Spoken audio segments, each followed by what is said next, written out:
네, 강프로입니다. 자, 오늘 에코프로 머티리얼즈 3% 또 빠집니다. 자, 일단 어저께 시간외에서 이슈가 있었죠. 그쵸? 7% 하락 마감되는 그런 상황이 발생을 했는데, 자, 당연히 시간외 하락이 나온 부분은 이유가 있어서 그런 부분이 있겠죠. 근데 그런 부분보다 더 중요한 건요, 지금 떨어지면 떨어질수록 에코프로 BM에 비해서 더 낮은 평가를 받고 있기 때문에 하락하는 부분을 겁내지 마세요.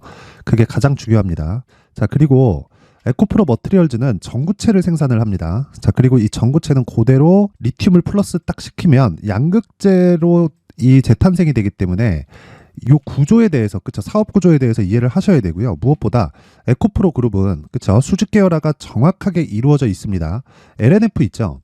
자, 여기가 에코프로 BM 다음으로 양극재 생산량이 더 많아요. 근데 실제 이 주가 추이를 보면, 이 밑에 보면 정확하게 차이가 발생하죠. 자, 시세 구간에요, 에코프로 BM이 상승을 할 때 동일하게 상승하는 구간이 있기는 합니다. 자, 근데 생각해 보세요. 상승폭 자체가, 그쵸, 에코프로 BM에 비해서 많이 약한 게 사실이죠. 이건 수직 계열화가 덜 되어 있는 좀 그런 문제가 있고요. 무엇보다 여러 가지 문제가 있기는 있습니다. 뭐 테슬라와의 관계도 그렇고요. 그쵸? 그런 문제들이 있기는 하지만 제가 이야기를 드리는 건 항상 똑같아요. 에코프로 머티리얼즈도 마찬가지고요. 그리고 LNF도 마찬가지고요. 포스코 퓨처엠도 마찬가지고, 에코프로 BM, 그리고 에코프로의 움직임에 따라서 2차 전지, 그리고 소재 관련된 그런 종목들은 움직임을 계속할 수밖에 없다. 자, 그래서 기본적으로 내가 에코프로 머티리얼즈를 매매를 하는 경우에도 그렇고요. 그리고 다른 양극재 업체를 매매하는 경우에도 그렇고, 퓨처엠을 매매하는 경우에도 동일합니다. 에코프로 BM을 기준해서 내가 매매를 해야 돼요. 자, 올해 보면 에코프로가 더 강한 움직임을 보였죠. 근데 상대적으로요, 에코프로는 에코프로 BM에 비해서 약간씩 시세 측면에서 좀 떨어질 수밖에 없습니다. 근데 에코프로 머티리얼즈는 이야기가 좀 다르다. 그쵸? 가격대 자체가요, 아직까지는 에코프로 그룹 내에서 단순하게 시총에 대한 그 평가 를 받고 있는 그 문제가 아니라 가격이 제일 쌉니다. 그쵸? 시총이 지금 뭐 에코프로가 18조, 자, 그리고 에코프로 BM이 지금 현재 가격 기준에서요 29조, 그리고 에코프로 머티가 지금 현재 가격 기준에서 13조 1,900억입니다. 근데 단순하게 봐서 시가총액이 낮아서가 아니라 에코프로는 결국에는요, 그쵸? 계속해서 분사를 시킬 거예요. 분사를 시키면서 상장을 시켜갈 건데, 이런 과정을 거치면서 에코프로에 대한 그 더블 카운팅 이슈는 계속 발생할 수밖에 없습니다. 그래서 그런 부분을 감안을 했을 때 우리는 에코프로 BM 그리고 에코프로 머티리얼즈 쪽으로 집중을 해야 될 수밖에 없다. 근데 그런 평가치 자체를 에코프로 BM을 기준해서 보라는 거고, 에코프로 BM을 기준에서 봤을 때 하락폭이 나와봐야, 그쵸, 이제는 10% 내외 정도밖에 안 됩니다. 그러면 우리는 에코프로 머티리얼즈가, 그쵸, 에코프로 BM 기준에서 거의 한 좀 과열권에 들어갔을 때는 거의 한 60에서 70% 정도까지의 평가를 받을 수 있는 구간이 나올 수 있고요. 그리고 평균적으로 50% 전후에서는, 그쵸, 어떤 상황이 된다? 지금은 적정한 평가를 받고 있는 그런 상황이다. 근데 에코프로 머티리얼즈가 지금 에코프로 BM 기준에서, 그쵸, 거의 한 30%대 정도, 거의 한 40%가 조금 못 미치는 그 정도 평가를 받고 있기 때문에 지금 나오는 건, 그쵸, 이 고가보다는 낮지만 약간의 조정을 거친 이후에, 그쵸, 에코프로 BM의 상승세를 보면서 매수 가격대를 잡아가야 됩니다. 그게 핵심 사항이에요. 이 내용 절대로 잊지 마시고요. 무엇보다 이 사업 구조에 대해서 이해를 하는 것보다 가격적인 이 구조에 대해서 이해를 하는 게 더 중요합니다. 사업 구조는 간단해요. 에코프로, 그쵸, 원자재 확보하고요. 에코프로 머티리얼즈, 원자재 가져다가 전구체 만들고요. 그리고 이 전구체를 그대로 가져다가 에코프로 BM이 뭐가 되느냐? 양극재를 만듭니다. 그쵸? 그러면 에코프로 BM이 양극재를 만드는 과정에서 전구체 플러스 리튬이에요. 그랬을 때 양극재가 나오는 건데, 이 양극재가 나오는 부분을 직접적으로 고객한테 전달하는 과정까지 맡고 있는 게 에코프로 BM입니다. 자, 그러면 우리가 단순하게 생각을 해볼게요. 58만 원까지 올라갔었던 게 7월이에요. 7월. 그쵸?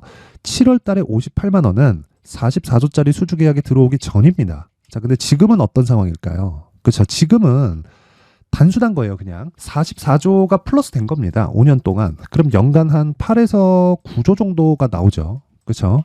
뭐 환율에 따라서 약간씩 달라질 수 있고, 리튬 가격에 따라서 어느 정도의 변화 요인이 있을 겁니다. 근데 결과적으로 한 7% 정도 이익에 대한 그런 부분을 봤을 때 증산되는 좀 그런 부분까지 감안을 하면 지금보다 대략 한 4배, 많으면 한 5배 이상 그리고 슈팅이 나오면 정말 200만 원 이상까지도 주가가 올라갈 수 있는 그런 상황이 발생할 겁니다. 그럼 아직까지 주가가 올라갈 수 있는 폭이 그쵸? 거의 한 6배에서 7배 정도가 남아 있는 거예요. 단지 시작 시점이 중요하다. 근데 그 구간까지 무작정 에코프로 BM만 기다릴 수 없겠죠. 그쵸? 머트리얼즈에 대한 가격을 통해서 내가 매매를 계속해서 이어갔을 때 시장보다 더 초과되는 수익을 얻을 수 있다는 겁니다. 이 부분이 가장 중요해요. 이 내용 반드시 기억하세요. 자, 그러면 에코프로 BM 기준에서 에코프로 머트리얼즈를 얼마에 매수해야 되는지가 중요하겠죠. 자, 그래서 그 부분에 대한 걸 제가 말씀드리기 전에 자, 제가 여기 그 강프로의 소통방에 대해서 안내 말씀을 드리고 가겠습니다. 자, 지금 현재 소통방은 무료로 진행을 하고 있고요. 앞으로도 무료로 진행할 예정입니다. 그렇죠. 그런데 중요한 게 있어요. 신고가 매매만 진행한다. 자, 신고가 매매만 진행을 하고 그리고 신고가 매매만 진행하는 이유는요. 주식시장에서 신고가만큼 확실한 매매 방법이 없고요. 어떤 주도주가 발생하든지 간에 신고가를 거쳐가면서 시세가 터지기 시작합니다. 그렇죠? 그래서 제가 신고가 종목을 지속적으로 추적하면서 그렇죠? 장 시작 전에 종목을 계속해서 언급을 하는데 오늘 같은 경우에도 그래요. 시노펙스, 테크윙, 그리고 레고캠바이오 이렇게 세 종목이 나갔는데 상황을 한번 체크해 보면요. 자, 시노펙스. 자, 정확하게 오늘 고가 23.4 그리고 시가 0.9% 그쵸? 종가 14%까지 상승한 상황이 나오죠. 그쵸? 지금 현재 시가 대비해서 15%대 상승 그리고 고가까지 보면 20한2에서 3% 정도 요 정도 구간이 나온다. 근데 왜 이런 종목이 신고가에서 발생을 할까요? 자, 주식시장에서의 시세 원리는요. 가격이 먼저 반영을 합니다. 실적 한번 볼까요? 그렇죠. 시노펙스의 실적을 보면 자, 요런 상황이에요. 지금 적자 그리고 21년도에 흑자 전환했고 22년도에 129억 그리고 올해는 실적이 좋아지는 상황이 있습니다. 그렇죠. 그런데 시가총액 볼까요? 4천억이에요. 영업이익이 129억. 그렇죠. 영업이익이 129억인데 이익률을 보면 어느 정도입니까? 이거 한 5% 정도밖에 안 되죠. 자, 그러면 이익률을 감안해서 시가총액을 볼 때 어느 정도의 위치에 있어야 될까요? 이런 게 문제가 되는 거예요. 자, 보세요. 주식시장에서 내가 아무리 무언가를 한다고 한들 내가 중요한 건 한 가지 내용 때문이라는 겁니다. 아무리 내가 정말 뭐 이게 중요하다 저게 중요하다고 한들 시세가 나오는 게 중요한 거예요. 그렇죠? 근데 그 시세가 이런 기본적인 내용을 토대로 그쵸 뭐 기업에서 가지고 있는 뭐 펀더멘탈 그냥 보여지는 숫자를 토대로 주가가 움직이지 않는다는 거예요. 주가가 즉 가격이 먼저 반영을 하면서 그쵸 가격이 올라갔을 때 실적이 따라 올라오는데 실적이 따라 올라오지 않았을 때 주가가 빠지기 시작하는 겁니다. 자, 그럼 우리가 고가를 잡으려고 하지 말고 저가를 잡으려고 하지 않으면 많은 부분에서 이점을 볼 수 있어요. 그 부분에 대해서 이야기를 드리는 거고 자, 그러면 시노펙스 같은 경우에는 이미 8월 달부터 신고가를 만들었고요. 그렇죠? 그리고 나서 시세가 추가적으로 발생하는 상황이 12월 달에 들어서 나오고 있습니다. 그러면 이 구간, 그렇죠? 정확하게 돌파 구간을 맞춰서 공략할 수 있는 건 내가 가격 체크가 되기 때문입니다. 자, 그래서 제가 여기 보세요. 소통방에서 지속적으로 이야기를 드려왔었던 거고 뭐 테크윙도 마찬가지입니다. 테크윙도 지금 보면 그렇죠? 뭐 거의 뭐 보합권에서 등락 중에 있는데 뭐 시가 대비해서 큰 차이 없고요. 근데 신고가 종목입니다. 시점의 차이만 있을 뿐이지 시세가 나올 수밖에 없는 구조를 갖추고 있고 무엇보다 미증시를 봤을 때 반도체 종목들이 계속 강세죠. 자, 그 아래 레고캠 바이오를 봤을 때도 오늘 5%대 상승 구간에 있다. 어떤 종목이든 내가 매수했을 때 매일매일 막 10% 가고 20% 가고 이런 상황이 발생하진 않아요. 자, 그런데 아무리 그런 상황이 발생하지 않아도 어떤 종목이든 주도주가 되는 건 무조건 신고가 구간을 거쳐 가야 됩니다. 레고캠 바이오는 실적이 자, 보세요. 적자예요. 이거 보고 매수할 수 있어요? 바이오는 원래 그렇다고? 그러니까 매매 안 한다고? 아니란 말이에요. 바이오들 움직이기 시작하잖아요. 10배씩 15배씩 이렇게 갑니다. 적게 가는 종목들이 2배, 3배씩 이렇게 상승폭을 굉장히 키워버려요. 그래서 이런 부분을 감안해서 봤을 때 우리는 진짜 한 가지 내용만 딱 체크하면 됩니다. 무조건 신고가 이후에 매매를 한다는 것, 그리고 저가를 정확하게 잡을 수 없다는 걸 인정을 하자. 그리고 고가를 정확하게 잡을 수 없다는 걸 인정을 하자. 우리는 몸통만 먹고 빠진다. 그랬을 때 효율을 굉장히 높일 수가 있습니다. 그걸 여기 소통방에서 진행을 하고 있습니다. 그쵸? 뭐 올려봐도 뭐 많은 매매를 하기는 했지만 어저께는 원래 제가 세 종목만 진행을 하는데 어저께는 특별히 그쵸? 너무 이 내용들이 좋은 부분들이 많아서 좀 그 네 종목이 다 나갔습니다. 그래서 이 종목에 대한 움직임을 보잖아요. 그럼 뭐 LS전선, 아시아, 그쵸?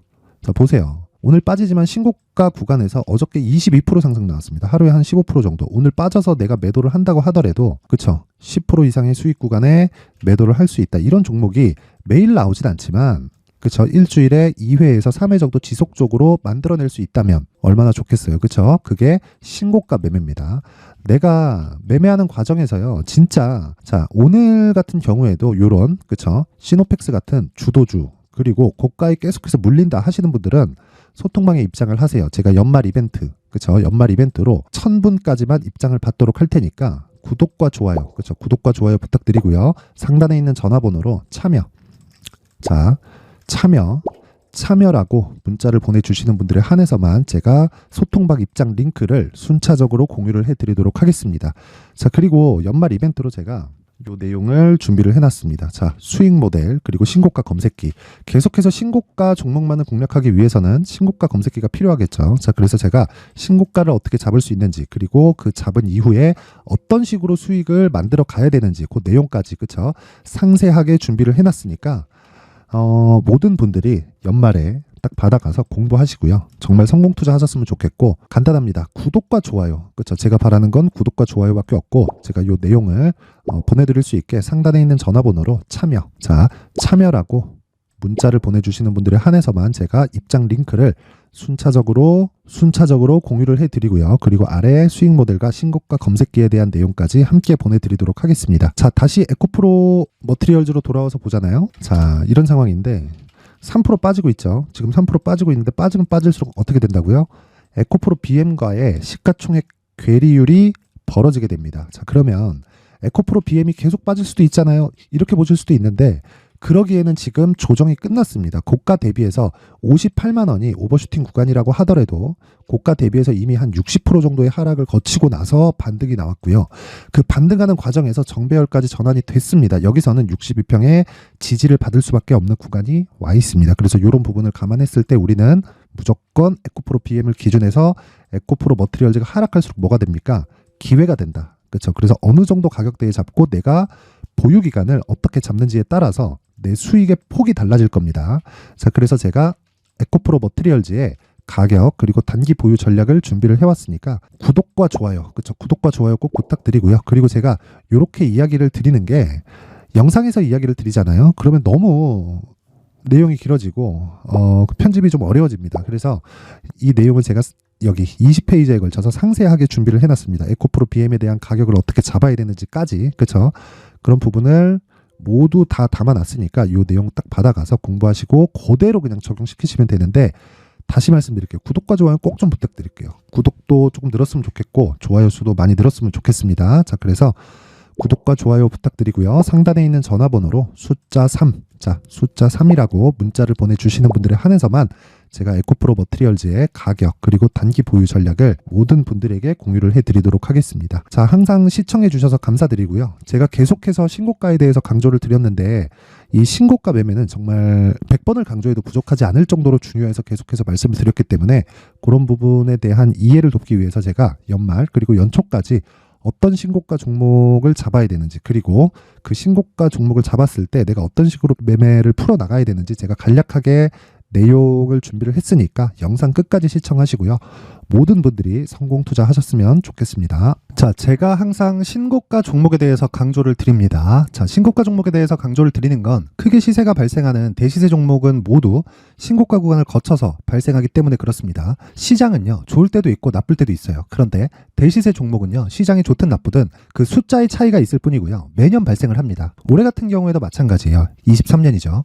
1월부터 로봇, AI 시세를 크게 발생을 시켰는데, 이미 22년도 중반 후반에 신고가를 달성을 하고 매물 소화 과정을 거친 이후에 시세가 발생을 했습니다. 2월 달부터 2차 전지의 강세가 있었죠. 그런데 22년도에 이미 에코프로 같은 경우에는 신고가를 달성한 이후가 됐고요. 대장주가 강한 움직임을 보이다 보니까, 그리고 나서 에코프로 BM 그리고 관련된 종목들이 강하게 시세를 내는 시작점이 만들어졌습니다. 3월부터는 그렇죠, 삼성전자와 하이닉스의 강한 움직임이 발생하기 시작했고요. 그러면서 한미반도체가 신고가를 달성을 했고 매물 소화 과정을 대략 한 2달 정도 거친 이후에 추가적으로 시세를 발생을 시켰습니다. 자, 어떤 종목이든 신고가를 거치면서 대시세 구간으로 들어간다는 거고, 이런 대시세 종목에는 신고가라는 내용을 이해했을 때 이런 상황을 만들 수가 있는데, 자 보세요. 22년 11월 21일 날 정확하게 레인보우 로보틱스를 시작을 했고요. 이때 당시에 레인보우 로보틱스의 가격은 33,800원이었습니다. 실제 세 달이 채 되지 않는 보유기간을 가진 이후, 그쵸? 한 100% 정도의 수익 실현을 할 수가 있었고요. 그 이후에 추가적인 상승이 나왔지만 내가 매수를 잘 했기 때문에 보유기간을 최소한으로 줄여서 가더라도 충분한 수익이 발생을 했다는 겁니다. 언제든지 저가를 잡을 수 없고 고가를 잡을 수 없기 때문에 내가 강조를 해야 되는 건 신고가 이후에 매수하는 구간, 그리고 첫 번째 수익 구간만 먹더라도 다음 종목으로 이동을 할 수 있다는 거죠. 실제 그리고 나서 3월 달에 반도체 종목에 대해서 계속해서 제가 강조를 드렸었고, 그런 이후에 매물 소화 과정을 거치고 5월 달부터 반도체 공략을 시작한 결과, 그쵸? 세 달이 채 되지 않아서 ISC 그리고 한미 반도체까지 100%에 달하는 수익 실현에 성공을 했습니다. 그래서 계속해서 강조를 드리는 거예요. 시장은요, 좋을 때도 있고 나쁠 때도 있어요. 그런데 대시세 종목은 숫자의 차이가 있을 뿐이고요. 매년 발생을 한다는 거고 분기별로 나오게 됩니다. 물론 이런 종목을 모두 다 잡을 수는 없지만 지금 같은 경우에는요, 두 가지 내용으로 구분이 가능합니다. 첫 번째, AI 반도체 쪽으로 들어가야 되고요. 그리고 또 한 가지, 내년 4월에 있을 총선 테마가 지금부터 준비되어 있어야 된다는 거죠. 물론 이 두 종목 모두 신고가 종목에 있는 종목을 공략해야 되기 때문에 신고가 구간에서 매매를 해야 된다는 건 어떤 상황에서든 불변의 진리라고 보시면 됩니다. 자, 그래서 제가 AI 반도체 관련된 종목들은 강프로의 소통방에서 같이 공개를 하도록 하겠고요. 4월 달에 있을 총선을 대비한 대시세 종목은요, 이렇게 준비를 해왔습니다. 자, 내용을 한번 보시면, 그쵸? 큰 폭의 하락을 거친 이후에 장기간 횡보 구간을 거쳤고, 그리고 최근에 들어서 신고가를 만들어냈죠. 이후에 추가적으로 상승이 나오는 구간을 만들기 위해서 눌림목 구간에 있는 그런 상황이고요. 지금은 매집 구간에 있다고 보시면 됩니다. 자, 장기간 매집이 중요한가, 단기간 매집이 중요한가, 이런 부분에 대해서는 모두 무시하셔도 되고, 무엇보다 신고가를 갔다는 것 자체, 그리고 변하지 않는 총선 스케줄을 본다면요, 지금부터 내용을 준비를 하셔야 되고 매집 구간으로 계속해서 삼고 있어야 됩니다. 자, 지금부터 물량을 잘 모아 가시면 정말 크게 수익은 낼 수 있는 매매를 할 수 있다라고 이야기를 드릴 수 있기 때문에 이 종목이 어떤 종목인지 잘 받아가서 결과적으로 큰 수익을 볼 수 있는 이런 매매를 해보고 싶어 하시는 분들이 계시면요, 구독과 좋아요 부탁드리고요. 그리고 상단에 제 전화번호 확인해서 대시세라고 문자 보내주시면 되고요. 대시세라고 문자 보내주시는 분들에 한해서만 제가 어렵게 찾아놓은 이 종목을 모든 분들에게 다 공유를 해드리도록 하겠습니다. 내년 총선은 바뀌지 않은 스케줄이기 때문에 이 종목 꼭 받아가서 모든 분들이 큰 수익 내셨으면 좋겠습니다.